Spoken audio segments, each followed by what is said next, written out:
मिरजेत राजश्री शाहू महाराज जयंती मोठ्या उत्साहात साजरी। मिरजेतील छत्रपती राजश्री शाहू महाराज चौक येथे छत्रपती शाहू महाराज जयंती मोठ्या उत्साहात साजरी करण्यात आली। चौकातील छत्रपती शाहू महाराज स्मारक येथे आमदार इद्रिस नाईकवडी, राजश्री छत्रपती शाहू महाराज स्मारक समिती पदाधिकारी तसेच विविध राजकीय पदाधिकारी कार्यकर्त्यांनी स्मारकाला पुष्पहार अर्पण करून राजश्री शाहू महाराज यांच्या जयंतीनिमित्त विनम्र अभिवादन केले।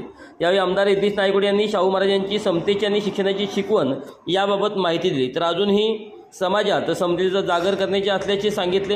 यावेळी माजी मंत्री अजितराव घोरपडे, राजश्री शाहू महाराज स्मारक समितीचे विलास देसाई, संतोष माने, धनंजय भिसे, धनंजय हलकर, संभाजीराजे पाटील, तानाजी भोसले, बाळ बरगाले, महादेव नलवडे, चंद्रकांत मैंगुरे, किरण कांबळे, अनिता आवटी, राधिका हारगे, सर्वपक्षीय नेते, कार्यकर्ते व नागरिक मोठ्या संख्येने उपस्थित होते।